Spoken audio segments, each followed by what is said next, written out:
Hi, it's Jennifer from Just Jennifer, and I promised that I would come back and review the Dior Fix It 2-in-1 Prime and Conceal.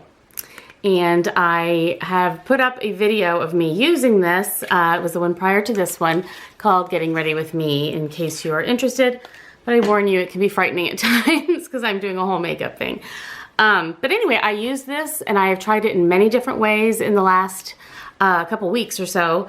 And I do really like it. I would highly recommend this. It's not cheap, so I wanted to make sure I tried it in every possible way before I gave it any kind of a recommendation. I do, however, have one way that I like it more than other ways. So what they intend for this to do is it's got a primer in, okay, there's a little bitty thing in there. You see the white center, that's a primer, and then the outside is the concealer. And so the idea is the primer will fill in pores and fill in fine lines a little bit, smooth things out. And then the concealer portion will conceal any blemishes or discolorations. So what they want you to do is to use it for eyes, lips, and face. So for eyes, being that there's primer in it also, it helps it stay, it helps the concealer stay since there's primer also. Also, if you use it on your lids, it's good for your eyeshadows and things to stay. So it keeps them in place a little bit more. For lips, the idea of it is to put it on your lips, obviously, before you put lipstick on, and that helps the lipstick stay put throughout the day. And then also for face, for any blemishes, you know, that kind of thing, or any discoloration spots that you may have.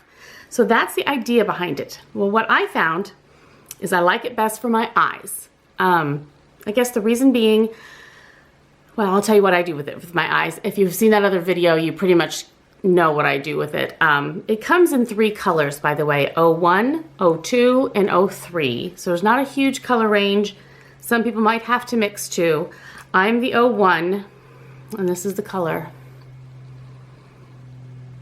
So you can pretty much see it's very perfect for me.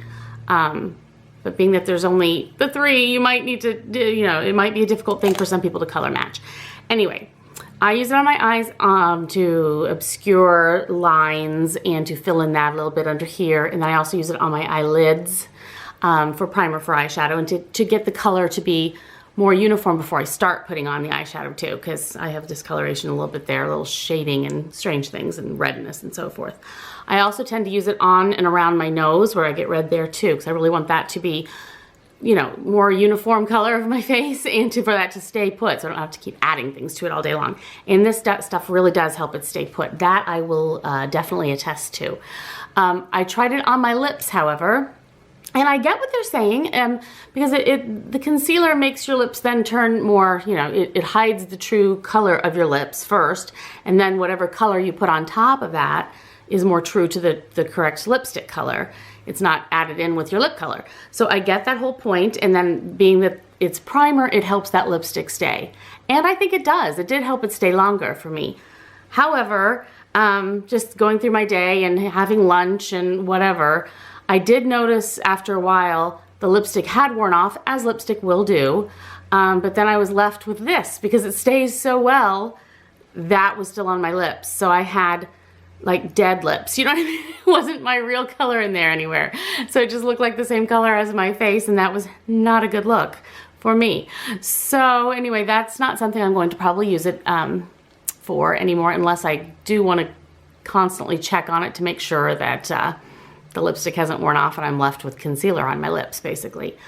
And then for spots around my face, I have used that for different discoloration or little blotches of freckles or whatever. I've used it for those things. As for raised bumps, you know, if you have any blemishes or any acne type things for raised bumps, I don't know how it would do. Fortunately, I haven't had anything like that in the last couple weeks to work with, but I can't imagine it would be the best. Because if you're, I don't know, if you're putting it on, it's, the primer, I don't know, you'd have to smear it around a lot. It may be wonderful. That I don't know for sure. So I started out trying to put this on using my finger. This is how they suggest in the video that's I saw, I think, on the Sephora website. There's a video showing the things that you can use this. It's very short. But they say to use your fingers. I tried that. It's not the creamiest consistency, although it's not dry either. I mean, there is some tug a little bit, but not much. I mean, it's not like it's a liquid, let's put it that way. But it's certainly not dry. But still, putting it on with my fingers, I felt like I had to tug a bit much. And then I also tried putting it on using this. I would put it on my face, and then I would do one of these, you know, type things using this brush. This is a Sigma Precision Angled P84. And that wasn't bad. It worked well. You can, you know, swipe and you can dab with this, which that was not bad at all. I didn't mind it. I felt like it worked a little better than my finger, but I don't know, it still wasn't my favorite way to apply it. I could also use it like, you know, with the brush like this, just brush, brush, brush, which maybe that would be better for blemishes, especially raised blemishes. Anyway, that's how I did it then, that way. Wasn't the best, but it wasn't bad. And then I found my favorite way, which is also on that video if you've seen it, with a, I swear this is clean, it's just they stain, a damp beauty blender. That works the best for me. I like it, it just, I don't know, it melts right in. I just bounce it up and down around my eyes and wherever I have this, and it just melts right into the skin, and that works the very best for me. So I really like it. I wouldn't say that I will only use this for the rest of my life or anything, but I do really, really like this. And I promised you I'd let you know what I thought of it, and so I decided to get on today and make sure that you all knew I do think this is a good product. Like I say, it is rather pricey. I think it's something like $38. But I have used this thing to pieces. I mean, constantly in many different ways. Several times a day I'll take off my makeup and put on in a different way just to see if that makes a difference so that I could review it better. And I really have used barely any. I mean, there's still more to come. I'm just afraid to put it all up there. Okay, here it's down all the way, and you can see there's tiniest bit down in the tube, and I've used it a lot. So I do think it would last a while, which is a good thing. But I like it. I really do. So thank you so much for listening to my review of it. And if you do give it a try, let me know what you think of it too. Thank you very much. Bye.